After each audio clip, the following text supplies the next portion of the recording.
Howdy, with this video, I want to go over the Doublespeak essay and Doublespeak itself, make sure you understand what's happening there. It's going to be the topic for essay number 4. And this is going to be kind of a long video, so get your donut cushion and be sure to pause if I'm starting to wear you down a bit. It's an interesting question about internet classes. Should I do a bunch of short videos or one long video? And generally, polling students, they say they generally want one long video, so at least they know where it's at, instead of having to go through 4 or 5 different videos trying to find that one piece of information you needed. It's in the video that you're looking at. It's straight off either way. But anyway, I'm doing this video on Sunday, July 14th. You all should be working on the peer reviews for the APA medical essay.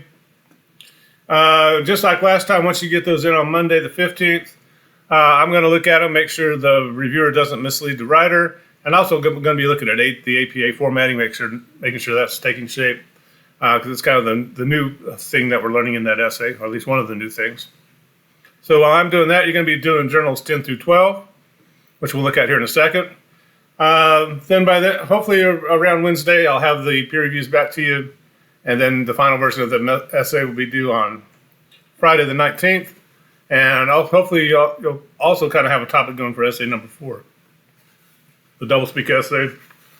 And then you'll see the next 2 weeks working on the Doublespeak essay. Same process, first 2 paragraphs, make sure you're on the right track. You'll be working on the essay, have the draft done, do the peer reviews. I'll look through the peer reviews again. And then the essay is due on August 2nd. Then we'll have the last 3 journals to do, which are basically going to be a review of the course. Kind of a wimpy final exam, if you will. And hopefully by then I'll have essay 4 graded. Don't have a lot of time to do that. And I'll post final grades in D2L hopefully on Friday the 9th. Don't have to have grades in until the 12th, but kind of want to get those done. Don't want to wait till the last minute, right? All right, and that's it. We're getting towards the end of it. For the journal entries, they're in the same place they've always been. I just added the 10 through 12 today. The first one takes you to an article by William Lutz, who wrote the book on Doublespeak. This is kind of a shorter version. And he just goes through some different types of Doublespeak, and probably some you might be aware of or maybe been used against you. And that's kind of what I'm asking you there. Have you ever used the Doublespeak without thinking about it, or has it been used against you? Probably have, so maybe you haven't just noticed it. Then I got a link there to the Northeast State College catalog. I want you to go to this notice to students and see if you can understand what they're saying. Or are they kind of using Doublespeak to kind of say something and not being held too accountable for what they just said? It's kind of interesting. And then number 11, we're going to watch some campaign ads. These are from 2020. I don't want to do them now because everybody's roiled up in the battle right now. But one's from Joe Biden's campaign, and you're going to watch that. Then one's from Donald Trump's campaign, you'll watch that. And kind of the question is not who do you like, but can you see how language is starting to be used in these ads? They use a lot of images, they use music, but they probably aren't going to make too many specific claims that you can hold them to later on. That's kind of the art of a campaign ad, is you try to sound like you're saying something without making any commitments to what you're saying. Sorry, there's a lot of pollens out there. There's a couple of more possible ones. One's another Trump campaign ad. It has a lot of violence in it. If violence really disturbs you, don't watch it. Okay? Don't feel like you have to, and that's kind of what the warning's there for. There's also a good excerpt from a comedian, George Carlin. For my age, he's one of the best comedians that's ever lived. Younger people maybe not heard of him. But he has a bit about euphemism. That's pretty funny, but there's some cussing in there. If that really bothers you, you don't have to watch it. Then number 12 is kind of a softball one. Just want you to talk about 2 successes you've had this semester, something that you can carry on in future semesters or in life, I guess. That really worked well. That you kind of said, hey, I did a good job there. Then on the flip side, maybe a couple of things that maybe like you kind of yeah, kind of let that slide, or I could really work on that a bit. If you're not to 150 words by then, talk about the courses you're looking forward to for fall. If you need to take any, a couple of you are graduating, right? It's pretty cool. And to end on a happy note, there is a 2-week break between summer session and fall session. Make some plans. Even if it's just to sleep a little bit more or learn your kids' names again. You're working hard during the summer. Plan on kind of doing something for those 2 weeks, or doing nothing for those 2 weeks, or what are you going to do for those 2 weeks? Is kind of the question. So 2 dealing with doublespeak, then 1 just being a student. Alrighty. But make sure you get to 150 words on each one, and you're completing the assignment. Then on the content page, there it goes. I got an area that says material for doublespeak essay. There's quite a bit of stuff, so I just put it all in one place. If you click on that, you'll see the doublespeak essay, a possible outline, which we'll come back to. There's the actual sample essay. There's the doublespeak source you're going to use in your essay. And there's a copy of the PowerPoint presentation we're about to look at. I already got the doublespeak essay assignment pulled up, so we'll look at that. Something's in my throat. All right. It starts off with the definition of doublespeak. Again, coming from this book here. That's also copied on the area we just looked under material for doublespeak essay. But in this book, Doublespeak, William Lutz defines the concept of doublespeak as follows. Doublespeak's language that pretends to communicate but really doesn't. Makes the bad seem good, the negative appear positive, the unpleasant appear attractive or at least tolerable. It's language that avoids or shifts responsibility. And that's a big part of doublespeak, is shifting responsibility. When your mom came home that time and you had to tell her that lamp broke, and she said, hey, that you're using doublespeak, you're shifting responsibility. Who broke the lamp? Sometimes you'll see politicians use passive voice when something goes wrong, like mistakes were made when people were killed. And you're like, whoa, whoa, whoa, who made the mistakes? Who died? Kind of thing. So it's going to make the good seem not so bad. Make the bad seem not so bad. Shift responsibility, conceal or prevent thought. We'll give some examples here in a second with a short PowerPoint. But you're going to write a 1,000-word essay using either MLA or APA. It's up to you. If you're going into the medical profession or at sociology, psychology, library science, we still need librarians. I strongly encourage you to use APA format. Get as much practice as you can with that.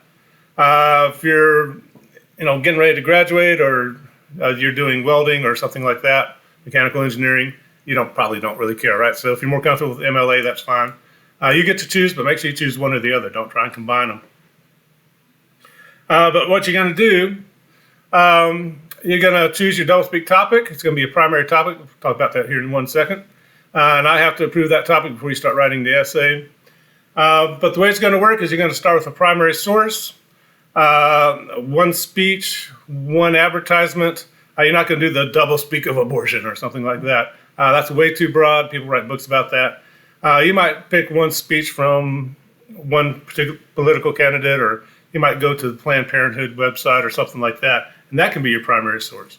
But you're going to be the investigative journalist taking us through that primary source and showing the different types of doublespeak that are being used within that source. And I don't want you doing research telling me what other people say about that primary source. So if you want to use a speech by Barack Obama, I don't want you to find reporters telling us where the doublespeak was in the speech. I want you to go through the speech and show us where the different types of doublespeak are taking place. So you probably take a few primary sources to find the one that you want to work with. And sometimes, usually, if you're going to get into politics, it's easier to find it in somebody you don't particularly care for. But every politician does it. You can do it on Obama, Trump, Biden, Bush, Clinton. You can just keep going back all the way to the beginning. So be careful there. Make sure you understand what a primary source is. I'm not looking for secondary sources discussing that source. I want you to go through that source. I want you to do the work there. Also notice it's only 1,000 words. It's easy for me to say, right? I don't have to write it. But it's shorter than the other ones, but the critical thinking is a lot more difficult. And that's where the stress is going to be coming from, not necessarily with the word count. So you have the primary source. Then I want you to have two other sources. One of those has to be the William Lutz book. I don't want you getting doublespeak definitions from on the internet. Generally, it's a good sign you're starting to use AI or something. I want you to use this book, the copy of which is under material for doublespeak essay. Then you're probably going to use one other source. Quite often that comes in defining terms when we get into jargon and things like that. If you're doing a drug ad and they start listing some of the side effects, you may have to look, what those are, right? Or how often they occur. So not a lot of sources. 3's the minimum. They got the primary source, the William Lutz source, and then one other source. You might have one more after that, but kind of a guided research essay. You're not going out to the internet and starting from nothing. But you're going to include definitions of doublespeak and the forms of doublespeak, including weasel words, jargon, euphemism, gobbledygook, whatever you're going to be finding in that primary source. And you have to define those within your essay. Got to use this source. Also have the long quote, short quote, summary, paraphrase, all the fun punctuation, and all the forbidden words are still in play. If you do use APA formatting, because it's a little more work involved with title pages and abstracts, I'll add 5 points to the grade. Also a little encouragement to get you to do that. Most of the writing you're going to be doing in college, unless you're an English major, is going to be in APA format. So you want to get practice with that if you can. But it's up to you. But that's the essay assignment. Want to go over doublespeak a little bit. Hopefully I'm going to try and keep this as short as possible. But it's kind of a complex topic to get into. So it takes a little while to get into it. This is a good place to pause the video if you want to take a break. And kind of go like, okay. But we're talking about doublespeak, and we're going to work with it in your essay. We're talking about how people use language to get you to do things, to buy things, to vote for this person, to ignore things. Don't hear much about our pullout of Afghanistan, right? It was the disaster, and the politicians just kind of, let's don't, or when they do talk about it, they don't say much, right? Well, they use doublespeak to hide what happened. Excuse me. A lot of this idea behind doublespeak comes from George Orwell in his novel 1984. If you haven't read it, it's a book about Big Brother, the government, who controls everything, right? It's just a dystopian novel about this, horrible situation where Big Brother controls all. The nation's constantly at war, and they start using these different phrases, these different mantras as kind of slogans for what they do. So for Big Brother, war is peace, and they convinced the populace of this. And for example, why does America spend more on the military than any other country in the world? We're the biggest arms exporter, right? Our ability to wage war, export war, is our way of maintaining peace, some way, right? Somehow we work that logic out in our heads, and we spend a lot of our tax money on this. And the same thing kind of happens in 1984 with Big Brother. Same thing. Why does the government have to monitor us? Because if we were allowed to do whatever we wanted, that freedom would lead to the enslavement of our own minds and our passions and everything like that. We'd just be untethered and go wild. So freedom is kind of not something we really want, even though we talk about it quite a bit. So at first these are seemingly contradictory phrases, but they kind of make sense in the Orwellian, dystopian kind of world. And when you have that kind of world, the language is going to start reflecting it. So William Lutz is pulling this idea of doublespeak from 1984. There it's called newspeak, where Symes, a character in 1984, says, the destruction of language is a beautiful thing. But the idea is that if you can limit the language people use, you can control their thoughts, and they won't even be able to fight against the oppression that they're experiencing. It's kind of a scary thought, right?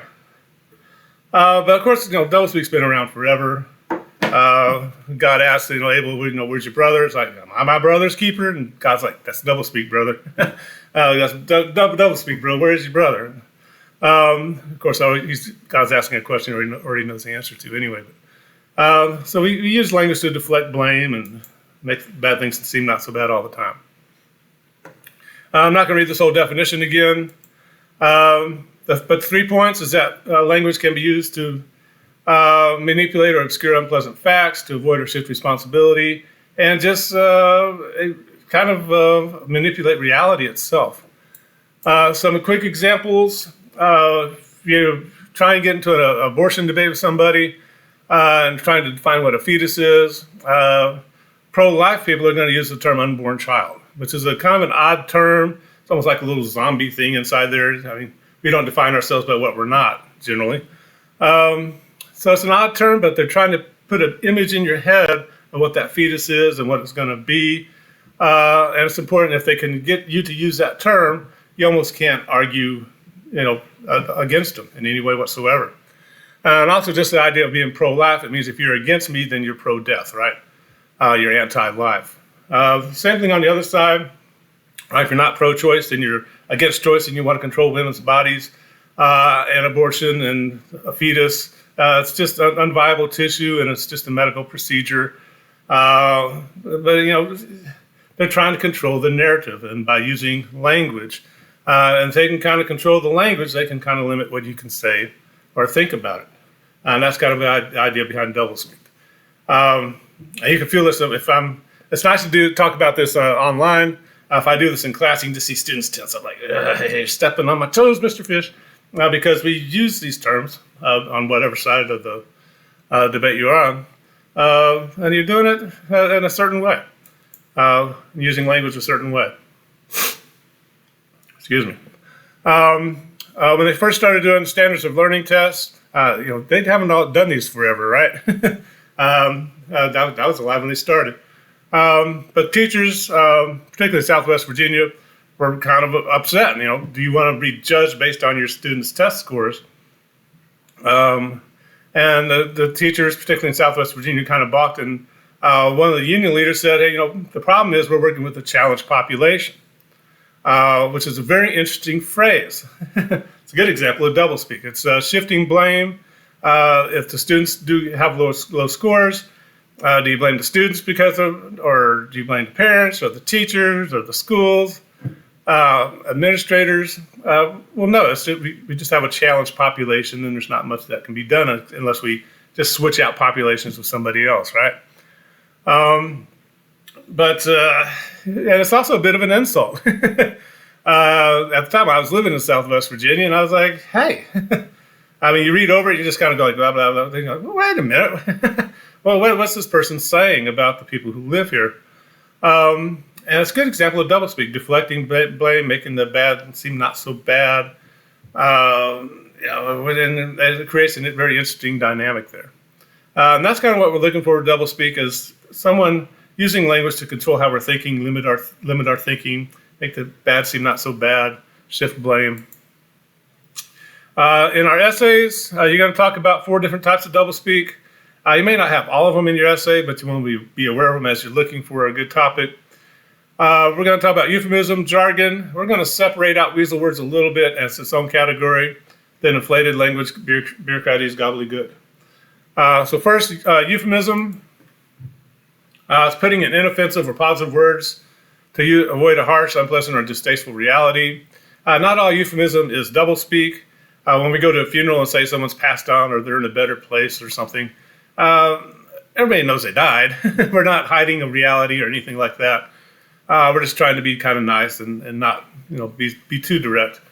But sometimes when bad things start happening, these euphemisms start to take on a more sinister kind of tone. Nobody gets fired off quite often anymore unless you've really done something bad. But especially if you work in a larger corporation, you may experience a labor force adjustment or restructuring or downsizing. At Northeast State, about 6 years ago, our president called it right-sizing when they fired 40 plus people. People got fired. But they didn't say that. They said they right-sized. If you're an older employee, you might be asked to participate in an involuntary early retirement program. which means you can either retire or they'll retire you, right? All of a sudden, horrible things are happening in people's lives, sometimes by the thousands, right? And teachers, well, we don't get fired, right? We just don't get renewed. Still don't have a paycheck, still can't feed the kids, but we're just not being renewed, right? So that's a good example of a euphemism being used to hide an unpleasant reality and probably shift blame a little bit. Just reallocating human assets doesn't sound like a bad thing to do, but if you're reallocating people to the unemployment line, you're really damaging people's lives, right? When we talk about the military and war and death, it doesn't sound good to say we spend a huge part of our budget on death, or when we actually engage in war, it doesn't sound we don't like to say we kill people quite often. So when you hear these press conferences, they might talk about targets being acquired, servicing targets, converting targets. It means things are being killed or broken.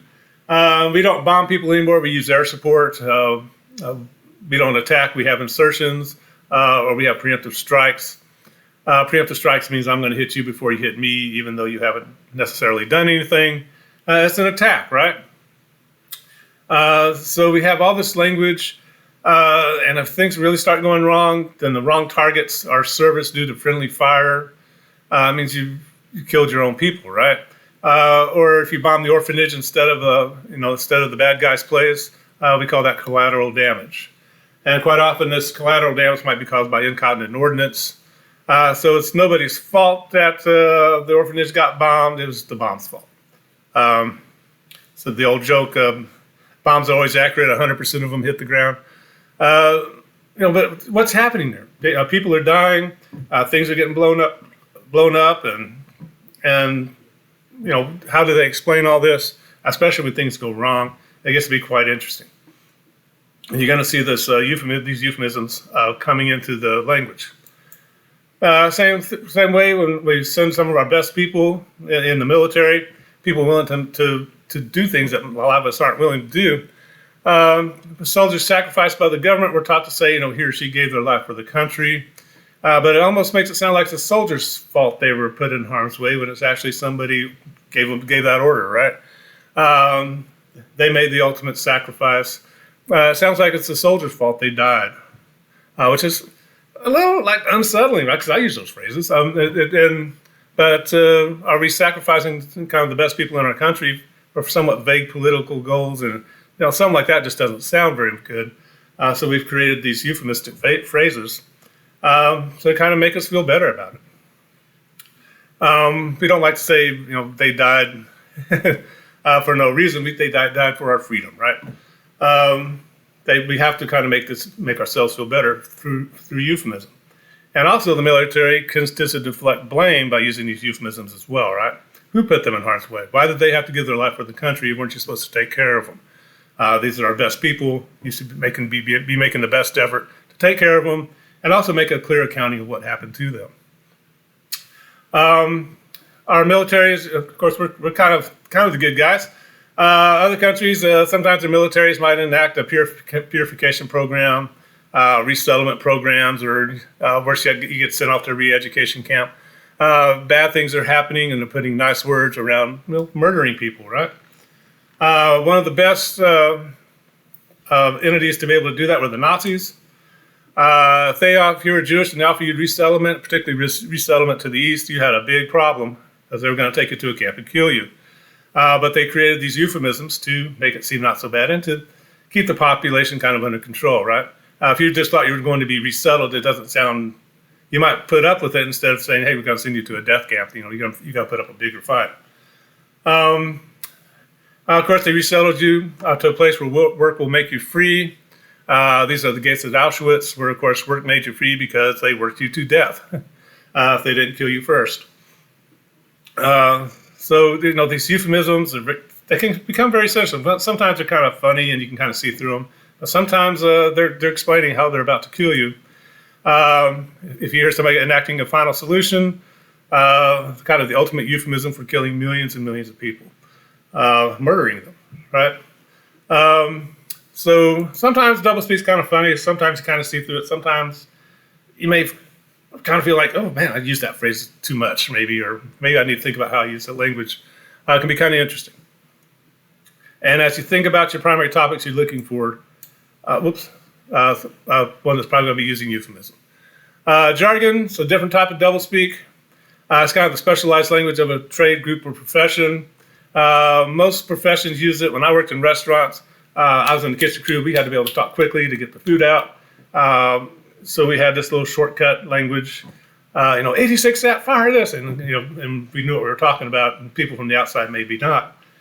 Same thing with doctors in the ER. They got to be able to move and speak very quickly. They kind of have their own language to communicate. So again, jargon may not always be doublespeak, but if you go to the hospital and you have a negative patient care outcome that results in a terminal episode, you've died. Right? But all of a sudden, the people explaining it are starting to use jargon to deflect blame, to make the bad seem not so bad. Particularly if the problem was a diagnostic misadventure of a high magnitude. That means somebody made a big mistake and killed you. And the hospital has to explain this. And they're probably going to start using jargon that may obscure the situation, that may shift blame and put maybe a better face on a very unpleasant reality. When planes crash, along with the people inside them, right? Sometimes the airlines are insured. They have to explain how they made money off this plane crash. And they're not going to say, hey, we made $20 million out of that plane crashing and 300 people dying. They may say something on the books like, this plane experienced an involuntary conversion. And you're kind of like, well, the average person is going to be like, what? Or we might just skip over it and not even think about, an involuntary conversion. Okay. But the lawyers have created this term to kind of indicate, something happened. We made money and we don't really want to talk about it. We're going to shift blame and obscure the facts. Involuntary conversion is a very interesting one because they talk about that in terms of somebody taking your house or something like that. A special type of jargon, so that's when people use their specialized language against you, that's when it starts to become doublespeak. And weasel words are one way advertisers do this. When they advertise, they're going to use these, what we call weasel words, which are words that seem to say something but really don't. For example, I can guarantee that finishing this YouTube video, it's going to be a YouTube video eventually, but if you can make it through this PowerPoint, I will guarantee you that this PowerPoint will help you become a millionaire within 5 years. Guarantee. The thing is, I use that word helps, right? So if you come back to me in 5 years and say, I watched that stupid video, and I'm not a millionaire, Mr. Fish, give me my money, I'm going to say, I just said it would help, right? But you guaranteed it, so I guaranteed it would help. That word helps qualifies whatever comes after it. So when Crest says, Crest helps fight cavities, that helps in there qualifies everything that comes after it. And what's it mean to help fight cavities? Just rubbing your finger over your mouth might do that, right? Same thing when drugs control something or treat something. Those are weasel words. They make it sound like they're about to say something, but when it just says to treat something, it doesn't mean it's eliminating it or curing it or anything. They're not making a specific claim at all. And you're going to start hearing these all over the place. Don leaves dishes virtually spotless. Means Don leaves dishes spotty, right? Virtually means you're not. You're virtually a millionaire right now, right? Just a little short. Or works to, and you're going to start hearing these weasel words and they combine them. So it makes it sound like they're saying something when they're really not. So we'll look at a Zoloft advertisement. See some of this in action. Particularly television advertisements are very powerful because they use images as well. You know when you feel the weight of sadness. You may feel exhausted, hopeless, and anxious. Whatever you do, you feel lonely and don't enjoy the things you once loved. All right, so Zoloft is for depression, and I'm looking over here. Anyway, it's for depression. So we got this little sad egg-looking thing, and they don't use these images by accident. They spend a lot of money figuring out, what effects it's going to have on people. We got the bluebird of happiness. It's not flying around. He's just pacing on the ground. The cloud of despair over the little egg person. Um, and they're starting off by getting you to diagnose yourself and get you to go to the doctor. Things just don't feel like they used to. These are some symptoms of depression, a serious medical condition affecting over 20 million Americans. While the cause is unknown. Now, just kind of hear what they're saying. They don't know what causes depression, but they got the cure. Not a cure, but they got the treatment for it. So they're going to draw this little dramatization. A dramatization is not a real thing, right? They can draw whatever they want. These aren't what nerve cells actually look like, and they're just kind of trying to describe what they think might cause depression. Depression may be related to May be related or may not be related. May is a weasel word that you hear quite a bit. So whenever you hear may in an advertisement, just go ahead and in your mind say may or may not. balance of natural chemicals between nerve cells in the brain. Prescription Zoloft works to correct this imbalance. It works to correct this imbalance, works to correct are weasel words that are not making a specific claim. They work to correct this imbalance that may or may not cause depression. That's what they've said so far. You just shouldn't have to feel this way anymore. Only your doctor can diagnose depression. Zoloft is not for everyone. People taking MAOIs or Pimozide shouldn't take Zoloft. And when they start talking about the side effects, usually in modern commercials, you're going to see people playing with puppies and babies and stuff. Here, the little blue bird of happiness is flying around. We got a flower now. The clouds have parted. The little egg-looking thing is smiling. Things are so much better because they've mentioned Zoloft. Side effects may include dry mouth, insomnia, sexual side effects, diarrhea, nausea, and sleepiness. Zoloft is not habit-forming. Talk to your doctor about Zoloft, the #1 prescribed brand of its kind. Zoloft. When you know more about what's wrong, you can help make it right. Again, we got this inane phrase at the end. When you know more about what's wrong, you can help make it right. Again, help's a weasel word. It doesn't mean it's going to make it right. We've watched this entire 1-minute ad, and it hasn't made a specific claim at all about Zoloft.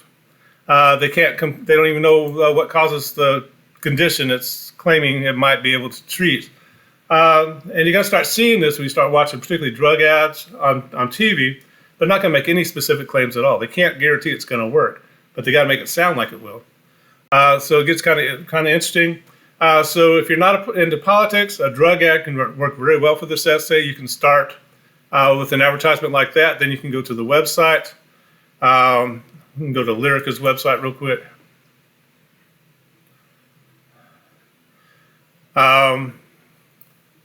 Look at everything that came up. I'm going to reject cookies. Right. Lyrica may cause serious, even life-threatening allergic reactions. So, like, you wouldn't stop taking it anyway, but you can kind of see they got this information. Quite often, the person that's being portrayed is an actor. It'll say patient portrayal or something like that. Like any other good drug dealer, the first one's free, and then you got to start paying, and they're going to put you on a payment plan of some kind.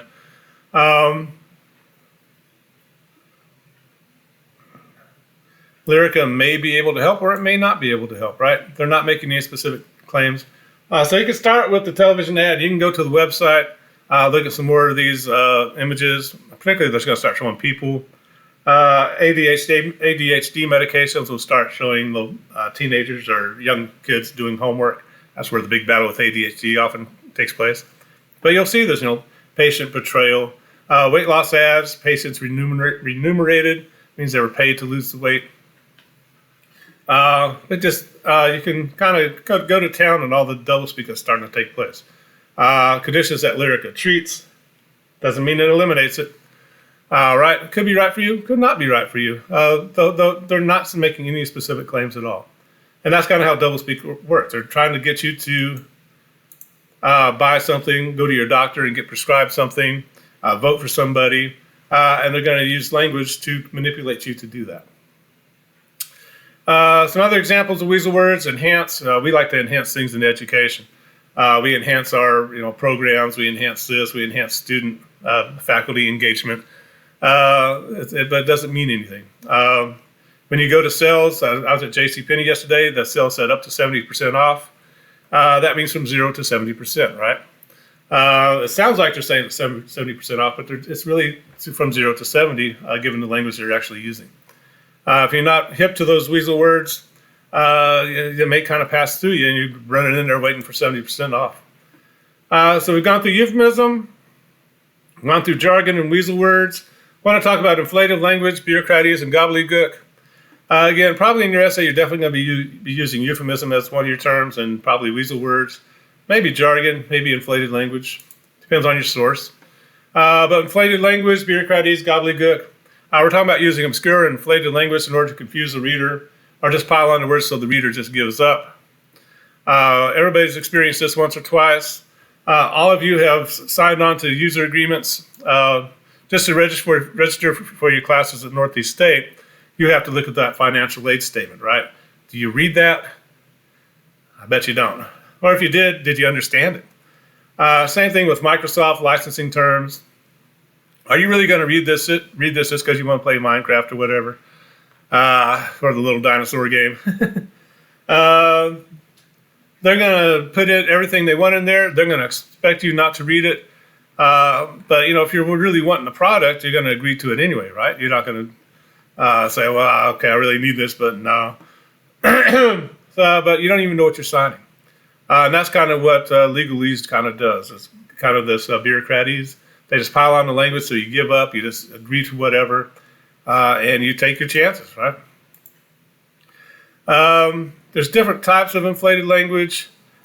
If you work for a large corporation, sometimes the DEI training can be kind of interesting with the language they use. But you also get this, sometimes you get training about being an empowered employee and, saying yes, and in general being a very useful engine for Sir Topham Hat. But this is the Cooper Writer Center for Appreciative Inquiry. This is going to tell us how they can produce, empowered people with inspired impacts and all this language that just doesn't really say anything. Bring out the best in your teams and people to create excitement, commitment, and lasting impacts. Again, no specific claim.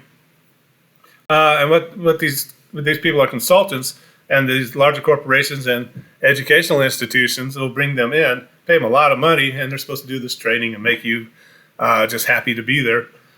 Here at the Cooper Writer Center, we believe in asking more compelling questions, creating inspiring images of the future, looking to strengths and involving every voice, and envisioning and capacity building. What's all that mean? And kind of an interesting question to ask these people when they come to do training is, what do you think that means? And they'll have some more gobbledygook to kind of pile on top of that. Today's world needs human systems, whatever that is, that are energizing, collaborative, capable, and fun. And we know how to create them. Whether you're looking to improve your one-on-one relationships, inspire more energized teams, or lead large-scale organizational change, we have the stories, tools, resources in the community that can help you make a lasting impact. And again, you can start hearing those that can help you. Those weasel words are creeping in. They can't guarantee anything, right? And how do you measure a lasting impact? How can you say to this group that I don't feel inspired, or I don't feel like every voice was part of the visioning and capacity building process. So get an interesting example of just this gobbledygook, this piling on of words to the point where you don't even quite know what's going on. Of course, the articles they're going to use are going to kind of do the same kind of thing. They're going to start talking about possibilitizing and heroism. And again, it doesn't mean people that use the doublespeak are evil or something. Dr. Lindsay Godwin might be the most wonderful human being on the planet. But, it's fair to kind of ask when they write or publish these articles what they're talking about. Or do they know what they're talking about? Or is it even possible to understand what they're talking about? Possibilitizing refers to ideating multiple possibilities with the purpose of creating a solution or an opportunity by intentionally getting curious and seeking out the potential within people, objects, and situations, including recognizing previously unobserved or disregarded assets. Well, that clears it up, right? It sounds like you're saying that, we need to get people to think outside the box once in a while. But if you say that, you're not going to get published. People already know that. So it's just kind of an interesting piling on of these different terms, and you got to ask, what are these people actually saying? Or do they know what they're saying, or what's going on there? But these people are making a lot of money getting people to buy their services. But that's kind of how the different types work. And you kind of see not all necessarily mutually exclusive. Sometimes jargon and euphemism kind of work together. Might be conflated to produce a particular effect. To end the PowerPoint, this is a press release from General Motors. A while back, about 15 years ago, they had a problem with their cars where the ignition switch would just shut off, especially if you had too much crap on your keychain, which I do. It just turned the car off, and if you're going 80 miles an hour down the interstate and you lose your power steering, your power brakes, and you can't move the steering wheel, you got a bit of a problem, right? So they had to explain all this. They kind of hid it at first, and then finally they had to admit that there was a problem. And then, of course, they got sued. So they're trying to explain all this. They lost loved ones. It's not we killed people with our defective cars, right? And of course, they got to be careful how they use language. They can't accept too much legal responsibility. We are taking responsibility for what has happened by taking steps to treat the victims and their families with compassion, decency, and fairness, especially after they got caught, right? We made serious mistakes in the past, and as a result, we're making significant changes in our company to ensure they never happen again. Just not really saying anything at all. And that's the CEO talking there. But they're talking about all that. But at the bottom of their press release, they have a little blurb about forward-looking statements. In this press release and in related comments by our management, our use of the words expect, anticipate, possible, potential, blah, blah, blah, or similar expressions is intended to identify forward-looking statements that represent our current judgment about possible future events. We believe these judgments are reasonable, but these statements are not guarantees of any events. They're kind of saying, hey, you can't hold us responsible for what we just said. Among other items that might affect the viability of the statements may include our ability to realize production efficiencies and to achieve reductions in costs as a result of our restructuring initiatives and labor modifications. We're talking about firing people, right? Our ability to maintain quality control over our vehicles and avoid material vehicle recalls. They're just all this piling on of the language, using euphemism, using jargon, using these weasel words, and just kind of saying, when you almost want to give up, you don't understand what they're even trying to say, except, you can't hold us to what we're saying. So lots of interesting things going on there. A good example of a company just piling on the different types of doublespeak to the point where you almost want to give up. And one final thing, John Oliver, late night talk show host, comedian, kind of lashed onto this. Had a longer piece on the GM recall that they sued him and made him cut part of it out. But this is what's left on YouTube. So we'll end on it with a little bit of humor.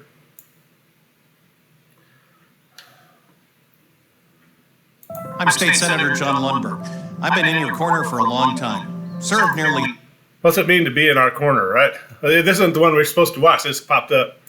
30 years in the Navy. Commanded 7 different units, fought. Anyway, we'll watch John Oliver. I can get lost on political ads, so I'm going to cut myself short there. But, just because you're in the Navy doesn't mean you're going to be a good representative, right? Just this Friday, we learned that GM was holding meetings at the time about dealing with their defective cars. But you'll never guess what they were talking about. These are slides from a PowerPoint presentation given in 2008. Workers were told not to use the word defect or defective, but rather does not perform to design. And GM had judgment words that were banned, including dangerous, crippling, life-threatening, hobbling, and 65 others. How did they even come up with that list? Was it just word association at that point? Okay, everyone, say the first word that comes to mind. Cadillac XTS. Life-threatening. Perfect. The new Chevy Sonic, crippling and dangerous. Fantastic, keep them going. There are no bad ideas here, just bad cars. And there were a lot more words on that list than just those 4 mentioned, because the banned words include, and I'm going to show you the document to prove that they are real as I read them. They include death trap, decapitating, grenade-like, Hindenburg, Kevorkian-esque, powder keg, rolling sarcophagus, and your toast. When demons have sex, those are their safe words.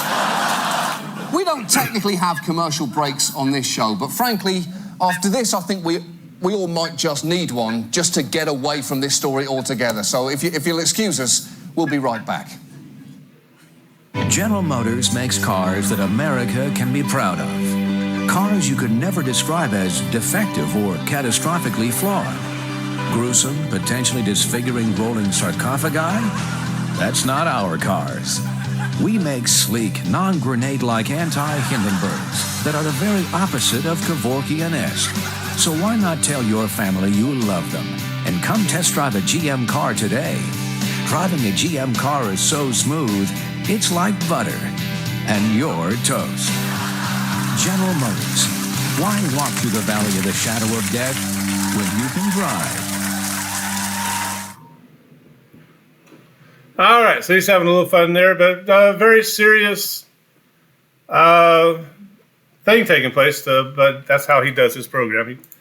I'll use that on my children. It's like, you're not performing to design. All right, want to take another quick break? It's a place to pause it. Want to go towards the essay, what you should be looking for. Yeah, there we go. Good place to start would be this outline for the Doublespeak essay. You can read through the sample of Doublespeak essay. It's one on, I actually did it on Richard Nixon. This student, I thought he was like, oh, great. Now he's got an AI paper already lined up. Something. He told me everything I ever wanted to know and more about Richard Nixon. This is something he really wanted to work on, which was really weird. So, an 18-year-old fascinated with Richard Nixon, but that's fine. Let me open this. So when you're thinking about topics, one, kind of think about something you're interested in. Drug ads always work good. Political speeches tend to work very well. It may take a little more work for a political speech, but if you're not interested in politics, please don't go that way. It's just a dark hole that you don't even want to go into.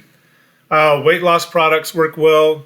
But sometimes students come up with their own, kind of individual topics. I had a good one. The student was having trouble with the Veterans Administration, trying to get services, and just the letters they sent him explaining why they weren't going to help him out contained just tons of doublespeak, and it's kind of good therapy for him to go through and use those for his essay. It's a good primary source, right? So you're looking for a primary source that's using doublespeak. You're the investigative journalist that's going to go in there and expose that doublespeak within the source. And again, I'm not too interested in you finding reporters showing the doublespeak in a speech or in a drug ad. I want you to go through the ad and show me how that drug ad's using images, euphemism, jargon, weasel words, and inflated language, if they in fact use them all. But everybody's essay is going to be kind of somewhat similar. It's not quite the formula of the first one, but everybody's going to start off with an introduction into doublespeak. Probably give that definition of doublespeak from Lutz from the assignment sheet. And of course, it's in the copy of the book that's up there under material for doublespeak essay. But you want to start off with the general introduction to doublespeak and definition of doublespeak. The definition should come from Lutz. I'm getting a little tired here. Then once you kind of do that, you should introduce your primary source. If it's a drug ad, where's that ad coming from? What's the drug designed to do, or supposed to do, or claim to do, or kind of claim to do using doublespeak? If it's a political candidate, maybe just a brief, background. Particularly if it's somebody from the past. If it's Bill Clinton, not Bill Clinton, but Biden or Trump or Obama or somebody pretty recent, you don't have to explain who they are. But if you're going back like before the year 2000, probably need to explain who we're talking about. But you want to kind of get into the general category, introduce your primary source. Everybody's thesis is going to be kind of the same. A careful examination of that primary source will demonstrate the practice of doublespeak and how language can be used to manipulate us, right? You might gussy that up just a little bit, but everybody's going to kind of be saying the same thing. So everybody's first paragraph or two is going to be kind of the same. But the body of the essay is you revealing the doublespeak in that primary source. And again, you revealing the doublespeak, not other people. You may not use all of the terms, but definitely if you can, if you're going to use a speech, can you get a video of the speech? Sorry, my nose is running. Falling apart as I do this video, aren't I? But definitely with ads like drug ads or weight loss ads, you're probably going to start with images. What kind of major images are there? Right, with gym products, they show some, somebody who's my body shape. Then they show 2 months later, and there's this monster guy with muscles popping out everywhere. They want you to think that if I use this product, I'm going to turn into this incredible Hulk-looking kind of person. What other kind of background images can be kind of interesting? What's happening in the background? Political speeches generally plant people behind the candidate, with the signs and everything, and all the American flags. It looks like they had a big sell on flags. With drug ads, the various fonts could be interesting. Weight loss ads could be very interesting with the fonts. Lose up to 458 pounds in 5 weeks, right? And ginormous font, then the little bitty font results may vary. But what kind of images are they using? What kind of colors are they using? And it can be kind of a pretty major paragraph. But definitely you also have to have the focus on the language.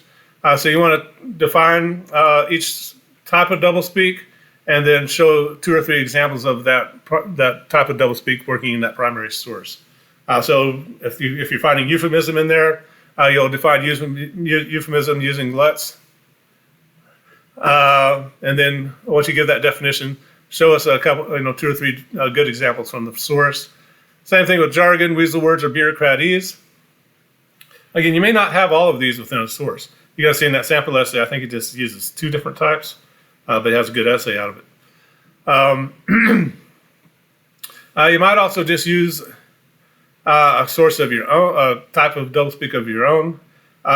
Once you get through all these different types, it's pretty clear you understand what doublespeak is. You can kind of create your own category. Donald Trump has some interesting techniques, right? He'll just blurt stuff out, and it's provably not true, but he just doubles down on it, right? And it's just kind of an interesting. It's beyond lying. It's a type of doublespeak. He's going to kind of create a certain reality through language, and people believe it, or people let him buy with it at least. So something like that, you may end up kind of creating your own category. It just kind of depends on your topic and your primary source and what you're getting into there. But don't be shy about that. You might want to talk to me about it before you get into your own category. Make sure it's not one of the ones we're already talking about. Of course, you're going to have your brilliant conclusion where you don't repeat what you've already said in your essay. Probably maybe a buyer beware kind of conclusion. He'll say, be careful. Make sure you pay attention to how people use language. But make sure you come back to this outline because the general pattern of everybody's essay is going to be kind of the same. Which types of doublespeak you focus on and show within the primary source is going to be different, but that's what makes them interesting. But also keep in mind, it's a 1,000-word minimum essay. This essay should be a little shorter than the last 2, so make sure you're kind of finding a good primary source where you can really get into finding 2 or 3 good examples of each type of doublespeak you're seeing in there. Make sure you can get to the word count. So you might want to use this as a rough outline and go fill it out yourself on your own primary source to make sure you're on the right track. Alrighty, that's enough, isn't it? I'm going to stop there. Obviously, if you have questions, you got to let me know, and we will talk to you later. Bye-bye.